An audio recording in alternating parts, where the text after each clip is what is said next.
ایک ہے نماز ہم پڑھ لیتے ہیں، آپ نے سارا پڑھ لیا، سارا تعدیل ارکان بھی کر لی، لیکن اگر آپ کا اللہ کے ساتھ ڈائریکٹ کمیونین اور ڈائریکٹ کمیونیکیشن قائم نہیں ہوا تو نماز، جس کو کہ کہا گیا کہ الصلاۃ معراج المومنین، جو قرب حضور کو حاصل ہوا معراج میں، وہ ایک بندہ مومن دنیا میں رہتے ہوئے حاصل کر سکتا ہے نماز۔ اگر اس کی روح جو ہے واقعتاً ہم کا نام ہو رہی ہو، الحمدللہ رب العالمین الرحمن الرحیم مالک یوم الدین اہدنا الصراط المستقیم ایاک نعبد و اگر ہم واقعتاً ایسے کہہ رہے ہوں کہ ہمیں احساس ہو کہ ہم اللہ کے حضور میں حاضر ہیں اور عرض کر رہے ہیں، سجدہ کریں تو حدیث میں آتا ہے کہ ایسے محسوس ہو کہ گویا کہ میں نے اپنا سر اللہ کے قدموں میں رکھ دیا، یہ ہے نماز۔ اب جو گفتگو ہو رہی ہے یہ ہم کلامی ہے، الصلاۃ معراج المومنین، اہل ایمان کے حق میں یہ نماز جو ہے یہ معراج کے درجے، لیکن یہ نماز کیسے نصیب ہوگی اگر روح سوئی ہوئی ہے، دبی ہوئی ہے، پسی ہوئی ہے، مزمحل ہے یا مردہ ہے؟ یہ نماز کیسے آتی ہے؟ چاہے آپ 5 وقت کی نماز پڑھ رہے ہو، چاہے آپ نے ہیبٹ بنا لیا ہو نماز کو، چاہے خوش بھی ہو گیا ہو، لیکن یہ کہ جب تک وہ روح بیدار نہ ہو، جب تک ہم کلامی نہ ہو، افلاک سے آتا ہے نالوں کا جواب آخر، اٹھتے ہیں حجاب آخر، کرتے ہیں خطاب آخر، جب تک یہ نہ ہو، جیسے کہ میں ایک حدیث قدسی انشاءاللہ آج سناؤں گا سورہ فاتحہ کے ضمن میں، کہ اللہ تعالیٰ کے سامنے جب کھڑا ہو کر انسان جب کہتا ہے انی وجہت وجہی للذی فطر السماوات والارض حنیفا، دائیں بائیں سے بالکل اپنا تعلق کاٹ کر میں نے اپنا رخ کر لیا ہے اس اللہ کی طرف جس نے آسمانوں اور زمین کو پیدا ہے۔ اب یہ توجہ وجہ تو اگر یہ تو ہے چہرہ تو ہم نے کر دیا خانہ کعبہ کی طرف، اندر سے ہماری روح متوجہ نہیں ہوئی، وہ سوئی پڑی، اسے پتہ ہی کچھ نہیں کہ کیا ہو رہا ہے، تو اس صورت میں وہ کیا ہے؟ ظاہری بات تو پوری ہو گئی، نماز کا ثواب ہو جائے گا، فرض کی ادائیگی کا ثواب مل جائے گا، لیکن وہ اصل نماز تو حاصل نہیں ہوئی۔ یہ ہے وہ بات کہ وَإِذَا سَأَلَكَ عِبَادِي عَنِّي فَإِنِّي قَرِيبٌ، اے نبی جب میرے بندوں کی روحیں بیدار ہو، توانا ہو جائیں، حیات تازہ سے وہ ہم کنار ہو جائیں، اور پھر وہ میرے بارے میں پوچھیں، وہ میرا تقرب حاصل کرنا چاہتے ہیں، آپ سے پوچھیں تو کہیے میں قریب ہوں۔ اجیب دعوت الداعی اذا دعان، یہ ہے وہ دعا، میں ہر پکارنے والے کی پکار، ہر دعا کرنے والے کی دعا کو سنتا ہوں، قبول کرتا ہوں، جواب دیتا ہوں جہاں کہیں بھی مجھے پکارے۔ اذا دعان، اس میں در حقیقت وہ مفہوم آ گیا ہے where and then where ever، آپ اپنے گھر میں ہو کر پکارے اللہ کو، آپ بستر پر لیٹے ہوئے پکارے اللہ، الذین یذکرون اللہ قیاما وقعودا وعلی جنوبہم، ہاں ٹھیک ہے، بعض مقامات بعض اوقات قبول دعا کے لیے زیادہ سازگار ہے، حرم میں جا کر دعا مانگی جائے، اور منا میں عرفات میں خاص طور پر، جبل رحمت پر خاص طور پر، ملتزم جو ہے کعبے کا اس پر خاص طور پر، وہ ایام بھی ہے خاص، لیکن یہ نہیں ہے کہ بقیہ دنوں میں آپ کے اور اللہ کے درمیان کو بڑا فاصلہ ہے۔ یہ سارا دنیا میں مشرکانہ نظاموں نے تصور پیدا کیا، اللہ تو دور ہے دور ہے دور ہے دور ہے، پاک ہے پاک ہے پاک، تم ناپاک ہو ناپاک ہو ناپاک ہو، اور تم تو بڑی پستی میں پڑے ہو، تم اللہ سے براہ راست ہم کلام نہیں ہو، کوئی درمیانی چاہیے، کوئی لنکس چاہیے، کوئی پجاری ہوگا، کوئی پروہت ہوگا، کوئی پنڈت ہوگا، کوئی پیر ہوگا، کوئی پادری ہوگا، کوئی پوپ ہوگا، اس کے ذریعے سے تم اللہ سے ہم کلام ہو، خود نہیں۔ اور جب ذریعے بیچ میں آ گئے تو ان کی مٹھی گرم کرو، ان کی چاپلوسی کرو، ان کو بھی جو ہے چادریں چڑھاؤ، ان کو نذرانے پیش کرو۔ یہ ہے بدترین ایکسپلائٹیشن جو مذہب کے ذریعے سے نوع انسانی کی ہوئی۔ یہ 2 ایکسپلائٹیشن دنیا میں ہوئی ہے تاریخ انسانی میں، ایک بادشاہوں کی طرف سے خراج دو ہمیں، محنت تم کرو گے کھیت میں، آدھا حصہ ہمارے پاس آئے گا، ہم عیش کریں گے، ہم سٹینڈنگ آرمیز رکھیں گے تاکہ ذرا تم بغاوت کرو تو تمہارا سر کچل دیا جائے۔ یہ ایکسپلائٹیشن بدترین، مانگنے والا گدا ہے، صدقہ مانگے یا خراج۔ دوسری طرف ہم بادشاہ ہیں، ہم چندر بنسی سورج بنسی خاندان ہیں، ہم راجپوت ہیں، حکومت کرنا ہمارا حق ہے۔ اور یہ پنڈت پروہت جو ہے وہ بھی کہیں گے کہ ٹھیک ہے، نصف لی و نصف لک وہذا قوم جاہلون، یہ عوام جو ہے ان کا خون چوسو، ہمیں یہ نذرانے پیش کریں، بتوں کو آ کے چڑھاوے چڑھائیں اور تمہیں خراج دیں اور ٹیکس دیں۔ They are to be exploited, exploit ہو۔ اسلام نے آ کر دونوں کا خاتمہ کیا، کوئی ملوکیت نہیں۔ زکوٰۃ ہے تو غربا کے لیے، بادشاہ کے لیے نہیں ہے، یہ تو غربا کے لیے، لہذا کوئی ٹیکس نہیں۔ نمبر 2، اللہ سے ہم کلام ہونے کے لیے کسی دربان، کسی جو ہے پہرے دار کی مٹھی گرم کرنے کی ضرورت نہیں، جب چاہو ہم کلام ہو جاؤ۔ دل کے آئینے میں ہے تصویر یار، جب ذرا گردن جھکائی دیکھ لی۔ یہ تو تم ہماری طرف متوجہ نہیں ہوتے، ہم تو ہر وقت کہتے ہیں، ہر شب کو آخری لمحات جو ہیں، آخری جو گھنٹے ہیں رات کے، سمائے دنیا تک ہم نزول فرما لیتے ہیں تمہارے لیے، اور پکارنے والا پکارتا ہے، حل من مستغفر فاغفر له، ہے کوئی استغفار کرنے والا کہ میں اسے بخش دوں، حل من سائل فاعطیہ، ہے کوئی مانگنے والا کہ میں اسے عطا کروں۔ تم ہی سوئے رہتے ہو، الٹا غفیر رہتے ہو، تمہیں ہماری طرف توجہ نہیں ہے۔ اگر ہماری طرف متوجہ ہو جاؤ تو جیسے کہ اقبال نے کہا کہ میرے لیے یہ دربان جو ہے پیران کلیسا کو کلیسا سے اٹھا دو، کیوں خالق و مخلوق میں حائل رہے پر، جیسے میں نے اس کو چھوا اور مجھے معلوم ہوا کہ ایک سخت خطا ہے یہاں پر ہے، یہ پرسپشن ہے میری، کنسپشن کچھ اور ہے، تصور ذہن کے اندر نقشہ بن گیا۔ خدا کا تصور ہم قائم نہیں کر سکتے، لیکن خدا کے ساتھ ہمارا جو باطنی رشتہ ہے کہ اندر محسوس ہوتا ہے کہ ہے، جس کی مثال بھی میں نے دی تھی، بعض حضرات کے شاید علم میں نہ ہو، کہ جیسے میں اس وقت اس دیوار کو دیکھ رہا ہوں تو ایک تصور میرے ذہن میں قائم ہوا، دیوار اتنی لمبی ہے، اتنی چوڑی ہے، اتنی اونچی ہے، یہ دیوار جو ہے سفید رنگ اس پر ہوا ہے، میں نے ایک تصور قائم کر لیا۔ فرض کیجئے کہ میں اندھا ہوں، میں نہیں دیکھ سکتا، میں جاتا ہوں اور ہاتھ لگا کر دیکھتا ہوں دیوار ہے، کتنی لمبی ہے مجھے نہیں پتا، اس لیے کہ وہ کانسیپٹ تو صرف میرے اس ٹچ سے نہیں ہو گیا، یہ تو ایک یک رخا، ایک ون سائیڈڈ میرا اس وقت ایک پرسپشن ہے، لیکن ہے، یہ میں جس زور سے کہوں گا ہے، دیوار ہے، تو ذات باری تعالیٰ کے لیے بس انسان کے پاس یہ کہ ہے، دور بینان بارگاہ الست جس پہ این بردان کہ ہست، بس یہ ہست ہے، باقی کیا ہے کیسا ہے یہ ویسے تو ہم بہرحال مسلمان ہونے کے ناطے اللہ کو ہم مانتے ہیں اسماء و صفات کے ساتھ، تو ہم اس کی صفات کو مانتے ہیں، لیکن تجزیہ کیجئے تو صفات کے بارے میں بھی ہمیں کیا پتا ہے؟ اللہ دیکھتا ہے، کیسے دیکھتا ہے یہ تو نہیں پتا، کتنا دیکھتا ہے یہ بھی ہمیں نہیں پتا، یعنی اس کی بھی اصل حقیقت جو ہے دیکھنے کی وہ تو ہمیں نہیں معلوم۔ اللہ کی کوئی ایسی آنکھیں تو نہیں جس سے وہ دیکھتا ہو، ہمارا دیکھنا تو روشنی کا محتاج ہے، روشنی ہو تو ہم دیکھ سکیں گے، کیا اللہ کا دیکھنا بھی کسی شے کا محتاج ہے؟ قطعاً نہیں۔ تو ہم تصور کیجئے اللہ کا دیکھنا کیا ہے، کچھ نہیں معلوم، ہمیں یہ معلوم ہے وہ دیکھتا ہے، ہمیں یہ معلوم ہے علی کل شیء قدیر، قدرت کتنی ہے اس کی، قدرت کی شان کیا ہے، کیا معلوم ہے؟ تو معلوم یہ ہوا کہ صفات کے بارے میں بھی تجزیہ کریں تو ہمارے ہاتھ پلے ہے کیا، وہ سوائے اس کے کہ ہم ایک صفت اس کی ایک مبہم کیفیت کو جانتے ہیں، وہ سمیع ہے، وہ بصیر ہے، وہ خبیر ہے، وہ قدیر ہے، وہ الحی ہے، وہ القیوم ہے، لیکن اس کی زندگی، ہمارا تو زندگی کا تصور اعلیٰ ترین زندگی تو ہمارے پاس ہے مخلوقات میں سے، اس زندگی کے ساتھ 100 طرح کی لیمیٹیشنز ہیں، 100 طرح کی مجبوریاں ہیں، لیکن یہ کہ کیا اللہ تعالیٰ کی زندگی بھی اس زندگی پر قیاس کی جا سکتی ہے؟ معاذ اللہ۔ تو معلوم یہ ہوا کہ اللہ تعالیٰ کی ذات کے بارے میں تحیر کے سوا کچھ نہیں۔ تیسرا ہے تصور جو سب سے بلند ہے، وہ محبوب حقیقی، مطلوب اصلی، لا مطلوب الا اللہ، لا مقصود الا اللہ۔ ایک چوتھا تصور ہے، وہ میں بعد میں عرض کروں۔ بہرحال قل هو اللہ احد، اب یہاں لفظ احد پر آئیے، اس لفظ کو بھی نوٹ کیجئے۔ ویسے تو عام خیال یہ ہے کہ یہ وحد ان کی بدلی ہوئی شکل ہے، چنانچہ عام رائے یہ ہے کہ احد اور واحد ہم معنی ہے۔ اکثر مفسرین نے اردو میں جو ترجمے کیے مترجمین نے، وہ کہو اللہ، وہ اللہ ایک ہے، اگرچہ اس پر خاصا اعتراض وارد ہوتا ہے، وہ بھی اللہ کو ایک مانتے تھے، صرف اس کے ساتھ کسی اور کو ایڈ کر لیا تھا، اس اللہ کو تو دو نہیں مانتے تھے، وہ جو بڑا اللہ تھا وہ تو ان کے نزدیک بھی ایک ہی تھا، اور ایک تو ہر شے ایک ہوتی ہے، جو معبود ہے 10 تو ان میں سے بھی ہر ایک اپنی جگہ پر تو ایک ہے، ایک کمپوزڈ ایک اس کا وجود ہے، لیکن بہرحال چونکہ اکثر و بیشتر رائے یہ ہے کہ احد اور واحد تقریباً ہم مانی ہے،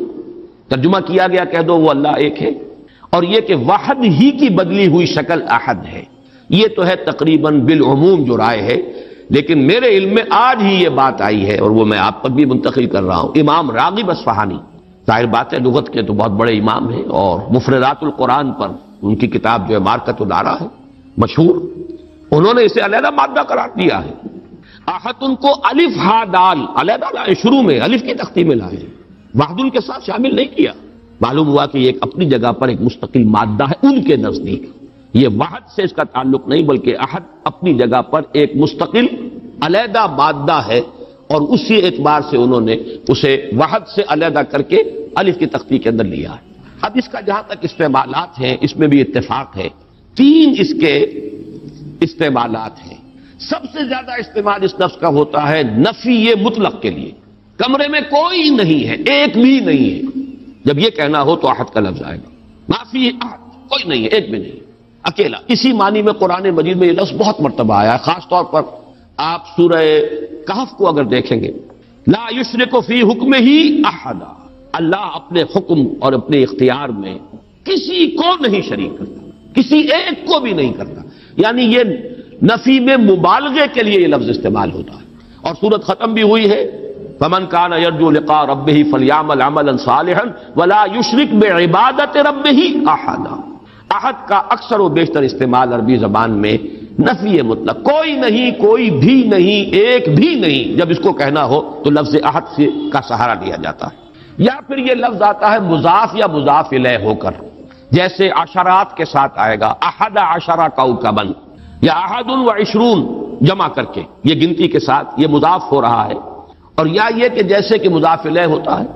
فاما احدکما فیسقی ربہ خمرا. حضرت یوسف علیہ السلام نے فرمایا تھا ان دو نوجوان جو داخل ہوئے تھے جیل میں ان کے ساتھ، انہوں نے اپنے اپنے خواب بیان کیے، تم میں سے، تم دو میں سے ایک، احدکم، جیسے کہ حدیث میں آتا ہے لا یؤمن احدکم حتی یحب لنفسہ حتی یحب لاخیہ ما یحب لنفسہ،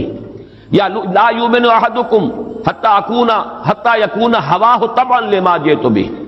یا یہ کہ لا یؤمن احدکم حتی اکون احب الیہ من والدہ وولدہ والناس اجمعین. اب یہ تین احادیث آ گئی زبان پر. تو احدکم یہ گویا کہ مضاف ہو کر آ رہا ہے. اس طریقے سے یہ لفظ مضاف ہو کر یا مضاف الیہ ہو کر استعمال ہوتا ہے. صرف قرآن مجید میں یہ لفظ ذات باری تعالیٰ کے لیے علیحدہ سے مستقل ایک صفت کے طور پر آیا ہے، قل هو اللہ احد. یہ ایک خاص بات ہے، اس کو نوٹ کر لیجئے کہ اس لفظ کا یہ استعمال اس اعتبار سے، صفت کے اعتبار سے کسی اور کے لیے غیر اللہ کے لیے ہے ہی نہیں. قل هو اللہ احد، یہ اس یہاں پر آ رہا ہے ایک مستقل صفت علیحدہ، لیکن یہ صرف اللہ کے ساتھ. اب یہاں میں عرض کروں گا کہ میں اس کا ترجمہ جو میں نے آپ کو گنوائے ہیں مولانا فراہی نے کیا ہے بے ہما. قل هو اللہ احد اللہ الصمد، کہہ دو اللہ بے ہما ہے، اللہ باہما ہے. اصلاحی صاحب ان کے شاگرد ہیں، انہوں نے ترجمہ کر دیا ہے بے ہما کا ترجمہ کہہ دو اللہ سب سے الگ ہے اور اللہ سب کے ساتھ ہے. صمد اللہ سب کے ساتھ ہے، باہما اور احد بے ہما اللہ سب سے الگ ہے. عام طور پر اردو مترجمین، شیخ الہند کو بھی میں نے دیکھا، مولانا اشرف علی تھانوی رحمہم اللہ دونوں کو دیکھا، کہہ دو اللہ ایک ہے. لیکن یہ کہ بہرحال میرا مزاج، میرا ذوق اس ترجمے کو قبول نہیں کرتا. واحد اور ہے، احد اور ہے، یہ شان ہی علیحدہ ہے. اس لفظ کو واحد کے بالکل برابر کر دینا کم سے کم میرا ذوق اسے قبول نہیں کرتا. ویسے قرآن میں وہ لفظ بھی آیا اللہ کے لیے، الواحد القہار، للہ الواحد القہار، واحد ہے، الواحد ہے. لیکن احد یہ شے ہی اور ہے. بہت قریب گئے ہیں مولانا مودودی، وہ لفظ لائے ہیں کہہ دو اللہ یکتا ہے. یکتا کا لفظ میرے نزدیک بہت قریب کی تعبیر ہے، لیکن میں اس کو ایک خاص، میرا چونکہ اپنی ایک رائے ہے اس کے اعتبار سے اس کا میں ترجمہ کر رہا ہوں. کہہ دو اللہ اکیلا ہے. اکیلا وہ ہے جس کے ساتھ کوئی نہیں. اکیلا کس اعتبار سے؟ یہ ہے اصل میں وہ نقطہ. اللہ ایک تو اس اعتبار سے اکیلا ہے کہ وہ صرف ایک اکیلا واحد معبود ہے اور کوئی معبود اس کے ساتھ نہیں. سورہ کافرون کے ساتھ جب آپ جوڑیں گے تو یہ تصور نمایاں ہو کر سامنے آئے گا. میرا اللہ وہ اللہ ہے جو اکیلا ہے، اس کے ساتھ کوئی اور الہ نہیں ہے. لا الہ الا اللہ، اللہ کے سوا کوئی معبود نہیں. یہ در حقیقت مفہوم بنا قل هو اللہ احد. بات وہی ہے جو لا الہ الا اللہ میں کہی گئی ہے، لیکن یہ کہ یہاں پہ اسلوب بدل گیا. قل هو اللہ احد، وہ اکیلا ہے، کوئی اس کے ساتھ نہیں. لیکن اسی کا ایک انتہائی بلند مقام ہے. مقام وہ خطرناک ہے، عام لوگوں کی ذہن سے ذرا بلند تر، اسی لیے عوام اس کے بارے میں مغالطوں میں مبتلا ہوتے ہیں. اور آج کل کا ہمارا ایک بہت بڑا طبقہ چونکہ زیر اثر ہے کچھ ایسے مفکرین کے کہ جن کا ذوق وہ نہیں تھا جو اس سطح کا ہو جو میں ابھی عرض کر رہا ہوں، لہذا وہ اسے شرک سے بھی تعبیر کر بیٹھتے ہیں. اور وہ ہے توحید وجودی. وہ اکیلا ہے. اکیلا ہی مانی کہ وجود حقیقی صرف اس کا. یہ توحید وجودی جس کو میں تفصیل سے بیان کر چکا ہوں سورہ حدید میں، هو الاول والآخر والظاہر والباطن، وہی پہلا، وہی آخر، وہی ظاہر، وہی باطن، وہی وہ، اور کوئی ہے ہی نہیں. جو نظر آ رہے ہیں حقیقت میں نہیں ہے. کل ما فی الکون وہم او خیال او عکوس فی المرایا او ظلال. کل جو کچھ نظر آتا ہے موجودات میں یہ وہم ہے یا خیال ہے، یا جیسے شیشے میں عکس نظر آتا ہے، آپ ادھر کھڑے ہیں ادھر بھی نظر آ رہے ہیں، وہاں تو کوئی نہیں ہے، ادھر ہی ادھر ہے جو ہے، وہ جو کوئی نہیں ہے وہاں نظر تو آ رہا ہے۔ اور کسر فی المرایا اور ظلال، یا سایہ ہے، درخت کی شاخ اوپر ہے، سایہ نیچے پڑ رہا ہے، سایہ کا کوئی وجود نہیں لیکن نظر تو آ رہا ہے، جس کو کہ حضرت مجدد الفسانی نے فرمایا کہ یہ سنے خدا بندی است کہ معدوم را موجود می نمائند، یہ معدوم ہے کائنات، حقیقت میں موجود نہیں ہے لیکن اس کو اللہ تعالیٰ نے موجود کر کے دکھا دیا ہے، نظر آ رہا ہے۔ یا جیسے وہ آتشی دائرے کی مثال میں نے دی ہے بارہا، یہ حضرت مجدد کی دی ہوئی مثال ہے کہ اگر آپ ایک قندیل لے لیں، لکڑی ہے ایک لمبی، اس کے ایک سرے کے اوپر آپ نے کپڑا باندھا، تیل ڈال دیا، مٹی کا آگ لگا دی، یہ شعلہ جوالا ہے، اب اس لکڑی کو تیزی کے ساتھ دائرے میں حرکت دیجئے، دیکھنے والوں کو آتشی دائرہ نظر آئے گا، جبکہ آتشی دائرے کا کوئی وجود نہیں،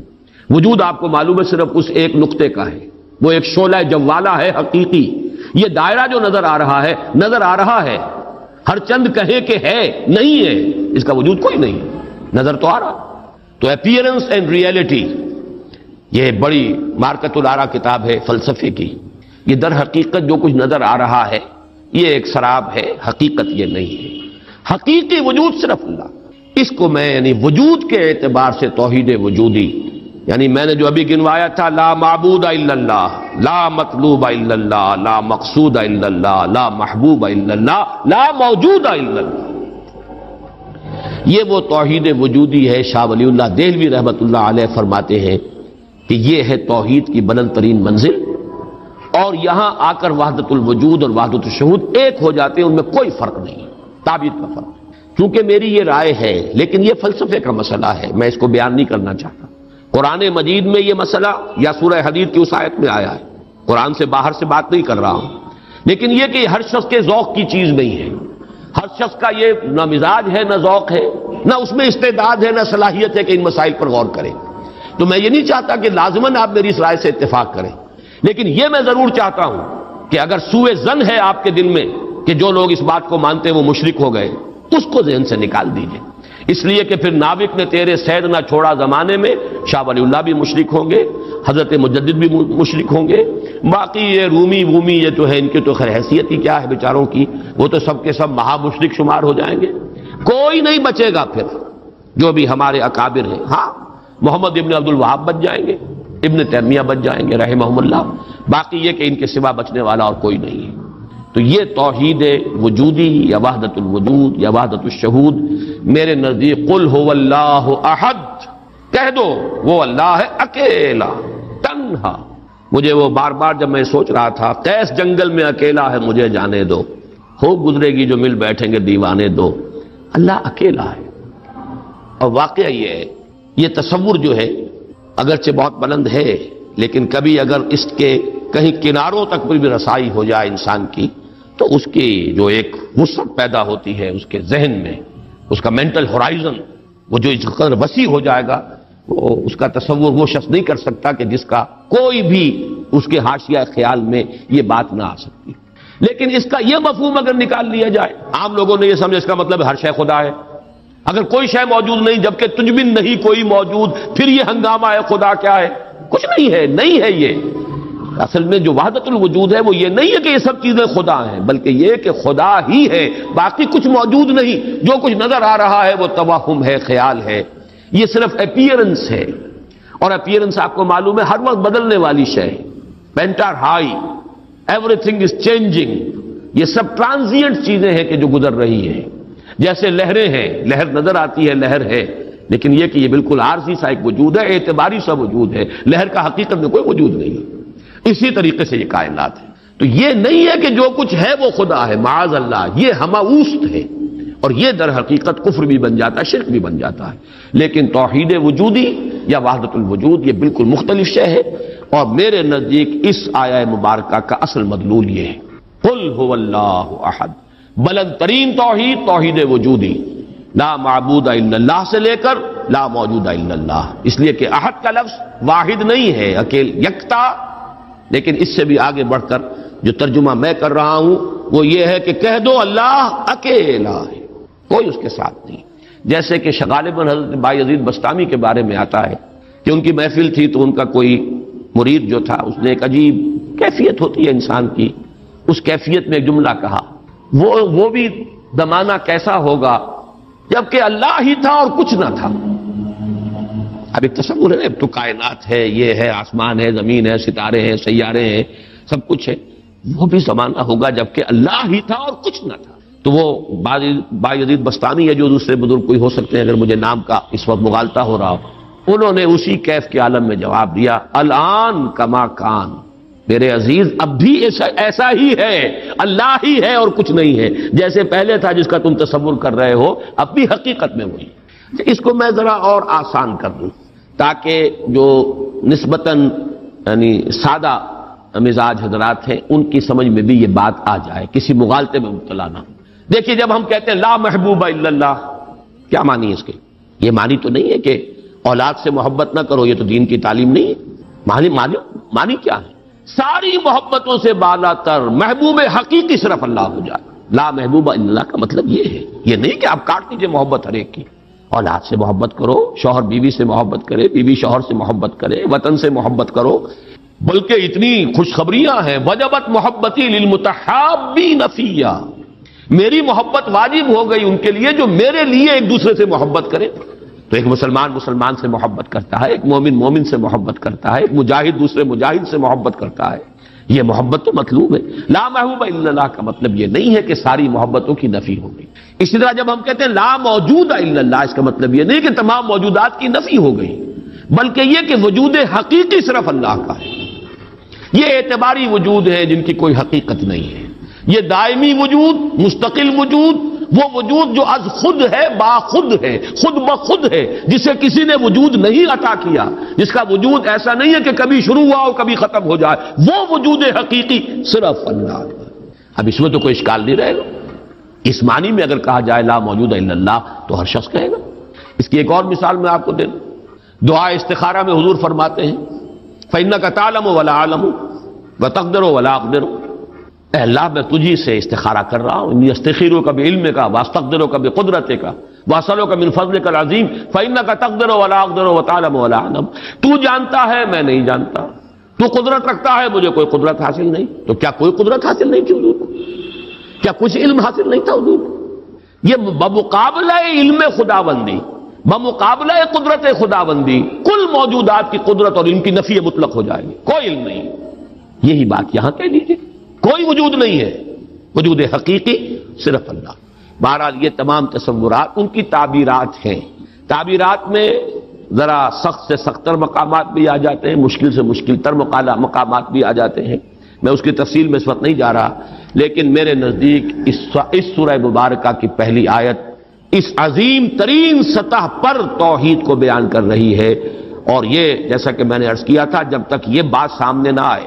چار اعتبارات سے کس طریقے سے توحید کے بیان کو اس صورت نے سمو لیا اپنے اندر اور جمع کر لیا ہے، تبھی اس کی وہ عظمت ہے کہ ثلث قرآن کے مساوی یہ صورت ہے، تبھی اس سے صحابہ کی وہ محبت کا راز جو ہے وہ کھلتا ہے کہ کیوں ہے، ایسے ہی نہیں ہے۔ قل هو اللہ احد، کہہ دو وہ اللہ ہے، میرا معبود جسے میں پوچھتا ہوں وہ اللہ ہے، لیکن وہ اللہ نہیں جسے تم پکار رہے، وہ اللہ جو اکیلا ہے، تنہا ہے۔ اللہ الصمد، جیسا کہ میں عرض کر چکا ہوں صمد کا لفظ قرآن مجید میں ایک ہی مرتبہ آیا، اور اس کے مفہوم کو بھی دو معنی سے بیان کیا گیا ہے۔ ایک تو چونکہ ایک مرفوع روایت بھی امام راضی لے کر آئے ہیں، روی عن ابن عباس رضی اللہ تعالی عنہما، کہ حضور سے پوچھا گیا اللہ کا صمد ہونا کیا معنی ہے اس کے، تو آپ نے فرمایا هو السید الذی یصمد الیہ فی الحوائج، اصل میں یہ صمد جو ہے عربی زبان میں یہ ہوتا تھا کسی چٹان، مضبوط چٹان کی طرف جس کو پشت پر رکھ لیا جائے تو دشمن سے مقابلے میں انسان کو سہولت ہوتی ہے۔ اگر آپ جیسے کہ وہ حضرت عمر کا بھی واقعہ بیان ہوتا ہے، بعض حضرات تو اس کو نہیں مانتے لیکن اکثر لوگ مانتے ہیں کہ مسجد نبوی میں خطبہ دے رہے تھے حضرت عمر، اور اس وقت شام کے ایک محاذ پر جنگ بھی ہو رہی تھی، اس وقت حضرت ساریہ جو امیر الجیش تھے وہ کوئی غلطی کر رہے تھے، اسٹریٹجک مسٹیک ہو رہی تھی کہ انہوں نے پوزیشن ایسی لے لی تھی کہ جو غلط تھی جنگی تدبیر کے اعتبار سے، تو حضرت عمر نے وہی اللہ نے کہیں دکھا دیا، اللہ کو قدرت حاصل ہے وہ دکھا دے۔ آج ٹیلی ویژن سے آپ دیکھ سکتے ہیں تو اللہ تعالیٰ بغیر ٹیلی ویژن کے آج سے 1400 برس قبل دکھا سکتا تھا، انہونی بات نہیں ہے کہ وہ نقشہ سامنے آ گیا، جیسے حضور فرماتے جب آپ شب معراج سفر معراج سے واپس آئے، جب سوال کیے لوگوں نے، اچھا آپ مسجد اقصی میں گئے تھے، وہاں کتنی کھڑکیاں ہیں، کتنی کڑیاں ہیں، کیا ہے؟ تو اب حضور ایک دفعہ چونکے کہ اب یہ میں نے کوئی کھڑکیاں تو نہیں گنی وہاں پر، لیکن یہ کہ اگر مجمع میں آپ نہ بتا سکتے تو تالیاں پڑ جاتی۔ اس وقت اللہ نے فوراً وہ جو ہے لا کر سامنے کھڑا کر دیا وہ نقشہ، اور حضور دیکھ دیکھ کر بیان کرتے رہے یہ ایسا ہے ایسا ہے۔ تو یہ تو در حقیقت بالکل اللہ کی قدرت سے ہرگز کوئی اس میں بودھ نہیں ہے۔ تو حضرت عمر نے وہی فرمایا ہے اور صحابہ نے سنا ہے، یا ساریہ تو الجبل، یا ساریہ تو الجبل، ہے ساریہ کیا غضب کر رہے ہو، غلطی کر رہے ہو، پہاڑ کی طرف جاؤ، پہاڑ کو پشت پر رکھو۔ پہاڑ پشت پر ہو تو آپ پشت کی طرف سے اب محفوظ ہو گئے، آپ یکسو ہو کر سامنے سے دشمن کا مقابلہ کر سکتے، اور اگر اندیشہ رہے کہ کہیں پیچھے سے کوئی حملہ آور نہ ہو جائے تو وہ توجہات جو ہیں وہ منقسم رہے گی۔ بہرحال یہی معاملہ ہے صمد کا، وہ ہستی جس کی طرف رجوع کیا جائے، جس کو پناہ گاہ سمجھا جائے، جس کی طرف اپنی مشکلات کے اندر رجوع کیا جائے، اور اس اعتبار سے پھر وہی مطلوب بن جاتا ہے، وہی مقصود بن جاتا ہے، وہی محبوب بن جاتا ہے، اسی کی عزت کی جاتی ہے، اسی کی تکریم ہوگی، اسی کا اعزاز ہوگا، اس کے سامنے انسان جو ہے وہ اپنے آپ کو جھکائے گا، جس بڑے بڑے سردار۔ تو یہ سمد جو ہے اس معنی میں، اور ایک سمد وہ شے ہے جس کو کھوکھلی نہ ہو، لا جوف لہو، بہت مضبوط اپنی جگہ پر توانا چٹان۔ ایک تو وہ چٹان ہے جو کھوکھلی ہے، لیکن یہ کہ ایک چٹان وہ ہے جو مضبوط اور بالکل سالڈ چٹان۔ ان دونوں اعتبارات سے اللہ الصمد کا ترجمہ اب مولانا فراہی، مولانا اصلاحی صاحب کا تو یہ ہوا کہ اللہ تعالی با ہما ہے، ذات میں بے ہما، کسی سے اس کا کوئی تعلق نہیں، یکتا بلکہ اکیلا، لیکن یہ نہیں ہے کہ مخلوق سے منقطع ہے، مر گئے ہم انہیں خبر نہ ہوئی، یا یہ ہے کہ مخلوق کی دعائیں نہ سنتا ہو، مخلوق کی حاجت روائی نہ کرتا ہو، نہیں، سب کا ملجا وہی ہے، سب کا ماوا وہی ہے، سب کے لیے پناہ گاہ وہی ہے، سب کی حاجت روائی کرنے والا وہی ہے، تو وہ اللہ صمد ہے۔ یہ دو احد اور صمد جو ہے اس نے جڑ کر اصل میں اسی طریقے سے ایک تصور کو مکمل کیا ہے، جیسا کہ آیت الکرسی میں اللہ لا الہ الا ہو الحی القیوم، الحی اور القیوم، الحی از خود زندہ، زندہ جاوید، اور قیوم باقی پوری کائنات کو تھامے ہوئے، سنبھالے ہوئے، پوری موجودات کا یہ سارا سلسلہ یہ محتاج ہے اللہ کا۔ اس کی میں نے پہلے بیان کی ہے، بہترین تمثیل وہ ہے جو مولانا مناظر حسن گیلانی رحمۃ اللہ علیہ نے دی ہے، ربط الحادث بالقدیم کی مثال۔ اللہ کی ذات اور اس کائنات کے درمیان ربط اور تعلق کیا ہے؟ انہوں نے مثال دی ہے کہ آپ اپنے ذہن میں نقشہ قائم کیجئے، تاج محل کا نقشہ، جس نے تاج محل دیکھا ہو، چلیے آپ نے مینار پاکستان دیکھا، مینار پاکستان کا تصور کیجئے، ذہن میں نقشہ قائم کیجئے۔ یہ ذہن میں جو نقشہ قائم ہوا ہے، آپ اس کے اوپر بھی ہیں، باہر بھی ہیں، اندر بھی ہیں، پیچھے بھی ہیں، نیچے بھی ہیں، آپ ہی آپ ہیں، وہ تو اس کا وجود ہی کوئی نہیں، لیکن ہے ذہن کے اندر ایک تصور قائم ہے اس وقت، اور یہ تصور اسی وقت تک قائم رہے گا جب تک کہ آپ کے ذہن کا ارتکاز ہے، توجہ اس پر ہے، توجہ ہٹی نہیں کہ اس کا کوئی وجود ہے ہی نہیں، وجود ختم۔ بالکل یہی معاملہ اس کائنات کا، یہ سارا سلسلہ اس کا قیوم اللہ ہے، تھامے ہوئے، اسی کی توجہ، اسی کی عنایت، اسی کی ربوبیت، اسی کی خبرگیری، اسی کی تدبیر، یہ سب اس کو تھامے ہوئے۔ تو اپنی ذات میں الحی، کائنات کے لیے القیوم، اسی طرح اپنی ذات میں الاحد، اکیلا، تنہا، بے ہما، اور پوری کائنات اور جملہ موجودات کے لیے الصمد، اسی کی طرف رجوع، اسی کی طرف توجہ، وہی مطلوب، وہی مقصود، وہی محبوب، وہی حاجت روا، وہی مشکل کشا۔ اس اعتبار سے اس میں توحید عملیہ، اسی سے مانگو، اسی سے پناہ طلب کرو، اسی کی طرف توجہ کرو، انی وجہت وجہی للذی فطر السماوات والارض، اسی سے لو لگاؤ، اسی سے حاجت روائی کے لیے سوال کرو، اسی کے سامنے مشکلات پیش کرو، یہ تب جو ہے پھر اسی کی عبادت کرو، اسی کی اطاعت کرو، اسی کی بندگی کرو، اسی کی توقیر کرو، اسی کی تعظیم کرو۔ یہ تمام چیزیں کہ جو عمل میں آ جائیں گی وہ توحید وجودی، یہ توحید عملی۔ قل هو اللہ احد اللہ الصمد۔ تیسری آیت میں ہے توحید ذاتی، لم یلد ولم یولد۔ میں شرک کے مختلف اقسام کے ضمن میں جو 6 کیسٹ ہیں، اللہ کا شکر ہے بہت دنیا میں عام ہوئے ہیں، اس میں یہ تقسیم بیان کر چکا ہوں، شرک فی الذات، شرک فی الصفات، اور شرک فی العمل یا شرک فی الحقوق، یہ 3 شرک ہیں۔ شرک فی العبادت یہ تیسری جو نوعیت ہے اس کے لیے شرک فی الحقوق بھی کہا جا سکتا ہے، اسی کا حق ہے کہ اس کی عبادت کی جائے، اور اسی کو شرک عملی بھی کہہ سکتے ہیں۔ بہرحال شرک عملی کی جڑ کاٹ دی اللہ الصمد۔ پہلا جو توحید کا درجہ ہے وہ بہت بلند ہے، بہت اونچا ہے، یہ حکما اور فلاسفہ کی بھی چوٹی کے لوگ، جہاں حکمت اور تصوف دونوں چیزیں جا کر جڑ جاتی ہیں، وہ ایک مقام ہے۔ خالص فلسفہ بھی انسان کو کہیں نہیں لے کے جاتا، اور عقل اور فکر کی بلندی نہ ہو تو تصوف بھی محض نفسیاتی ریاضتیں بن کر رہ جاتی ہیں، سائیکولوجیکل ایکسرسائزز کے سوا کچھ نہیں رہتا۔ اصل تصوف جس کا میں قائل ہوں وہ ہے کہ جو فکر اور فلسفے کی بھی انتہا ہو، اور پھر اس کے ساتھ یہ جو اللہ کے ساتھ انسان کا قلبی ذہن اور قلب دونوں کے اتحاد کے ساتھ اللہ کے ساتھ ایک رابطہ ہے۔ بہرحال تو یہاں جو تیسرا شرک ہے اور جو ہمارے اس شرک کے بیان میں آتا ہے نمبر 1 پر، بدترین شرک فی الذات، اس کی بدترین صورت، فلسفیانہ صورت تو وہ ہے ہماوست، اللہ ہی نے اس کائنات کا روپ دھار لیا ہے، برف تھا پگھل کر پانی بن گیا، اللہ تھا اس نے ہی اس کائنات کا روپ دھار لیا۔ اب اللہ کہاں ہے؟ یہی کائنات اللہ ہے۔ اللہ پانی تھا وہی تو بھاپ بن گیا، اب پانی کہاں ہے؟ یہ بھاپ ہی تو پانی ہے۔ ایک یہ شکل ہے، یہ بدترین صورت ہے شرک فی الذات کی، یہ ہے وہ ہماوست، یہ جس میں کہ ہر شے خدا بن گئی، اس لیے کہ خدا ہی نے در حقیقت یہ صورت اختیار کر لی۔ یا پھر مذہبی میدان میں یہ شرک آیا ہے اللہ کے لیے بیٹا بیٹی۔ بیٹا بیٹی ایک تو یہ سمجھے اولاد جو ہے وہ جز ہوتا ہے، اولاد کیا ہے؟ باپ کا ایک نطفہ ہے، اسی سے تو اسی نے ڈیولپ ہو کر ایک شکل اختیار کی ہے نا، اور پھر وہ کفو ہوتا ہے برابر کا۔ سید باپ ہے تو بیٹا بھی تو سید ہی ہوا نا، مغل باپ ہے تو بیٹا بھی مغل ہے، اسی طریقے سے گھوڑا ہے تو بیٹا بھی گھوڑا ہی ہے۔ وہ تو جنس جو ہے اس میں کفو جس کو کہتے ہیں ہم، برابری کا معاملہ یہ ہے اولاد کے اندر، اس سے زیادہ برابری کا اور کوئی تصور نہیں ہے۔ اس پہلو سے لم یلد ولم یولد نے جڑ کاٹی ہے ان تصورات کی کہ حضرت مسیح کو خدا کا بیٹا بنا دیا گیا، کسی نے حضرت عزیر کو خدا کا بیٹا بنا دیا،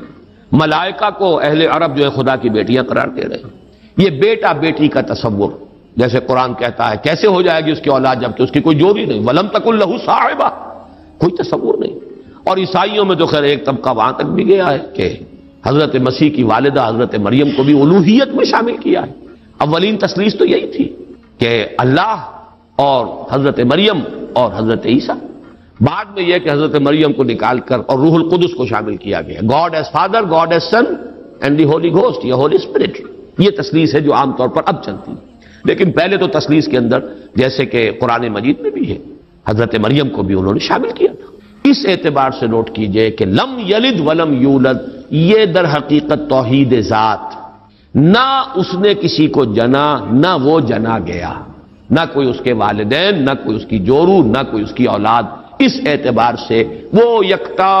تنہا، اکیلا، یونیک، انگریزی کا لفظ یونیک جو ہے وہ میں سمجھتا ہوں کہ شاید سب سے زیادہ قریب ترین تعبیر کرے گا، ایک یونیک ایگزسٹنس ہے جس کو کسی پر قیاس نہیں کیا جا سکتا، لا مثل لہ ولا مثال لہ ولا مثیل لہ، اس کے لیے کوئی مثال نہیں، لیس کمثلہ شیء وہو السمیع البصیر، اس کے مثال جیسی بھی کوئی شے نہیں ہے۔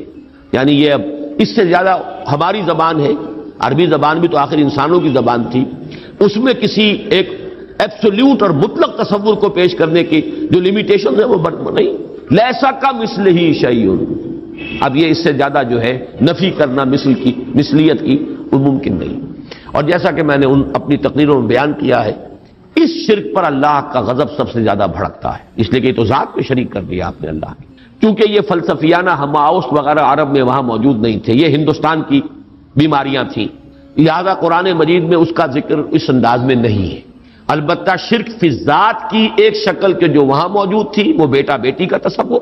اور شرک فی ذات ہی کی دوسری شکل جو ہندوستان میں یا اور دوسری جگہوں کے فلسفیانہ مذاہب میں ہے وہ ہماوست،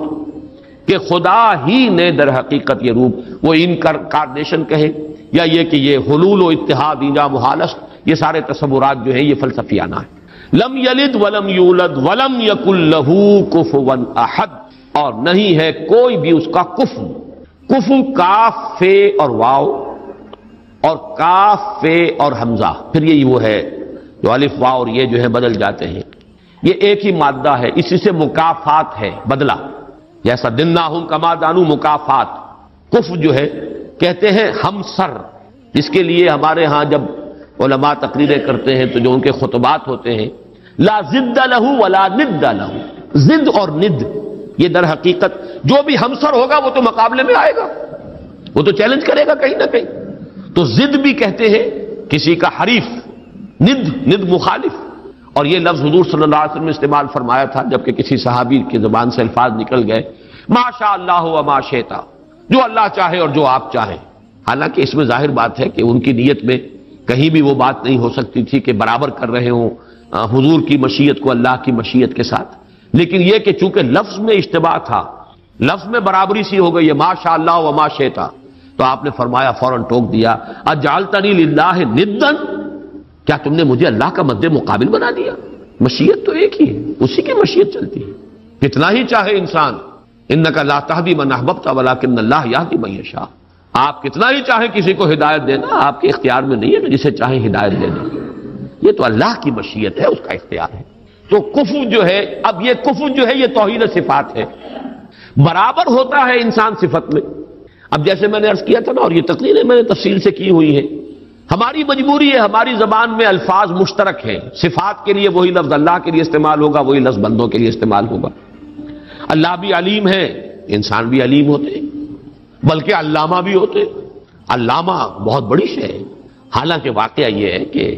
علم اللہ کے لیے، علم بندے کے لیے، لفظ ایک ہے، زمین و آسمان کا فرق ہے مضمون میں. وہ علم ذاتی ہے، وہ علم مطلق ہے بلا نہایت، اس کی کوئی حدود نہیں ہے. وہ علم قدیم ہے، ہمیشہ سے تھا، حادث نہیں ہے. اور ہمارا علم، ہمارے سے مراد ہمارا ہو، انبیاء کا ہو، اولیاء کا ہو، کسی کا ہو، بڑے سے بڑے سائنسدان کا ہو، بڑے سے بڑے ولی کا ہو، فرشتوں کا ہو، انبیاء کا ہو، کسی کا ہو، وہ علم یقیناً حادث ہے، قدیم نہیں. وہ یقیناً عطائی ہے، ذاتی نہیں. وہ محدود ہے، لامحدود نہیں. یہ تین جب شرطیں عائد کی جائیں گی اور یہ تینوں مستحضر ہوں، تب اس شرک فی صفات سے انسان بچتا ہے اور کفر بنا دینے سے انسان بچ سکتا ہے، ورنہ الفاظ میں اشتراک ہو جائے گا. اور یہی اشتراک ہے موجود میں، ہم بھی موجود، اللہ بھی موجود. ہم کہاں کے موجود؟ اس کا وجود ذاتی، اس کا وجود حقیقی، اس کا وجود مطلق، اس کا وجود قدیم، اس کا وجود قائم و دائم، ہمیشہ ہمیشہ رہنے والا. وہ کوئی عطائی وجود نہیں ہے کہ کسی اور نے وجود دیا ہو. ہمارا وجود مستعار، دیا ہوا، عطا کردہ. لائی حیات آئے، قضا لے چلی چلے، اپنی خوشی سے آئے نہ اپنی خوشی چلے. ہمارا وجود محدود، ہمارا وجود عطائی، ہمارا وجود حادث. نہیں تھے، ہو گئے ہیں، پھر وقت آئے گا نہیں رہیں گے. تو وجود کا لفظ مشترک ہے، اللہ بھی موجود اور ہم بھی موجود. وہ وجود مطلق، اور یہ جو ہے ممکن الوجود، یہ ممکنات ہے، یہ اعتباری وجود ہے، اس کے سوا کچھ نہیں. تو کسی بھی اعتبار سے اللہ کے ہم سر، ہم پلہ، ضد اور ند کسی کو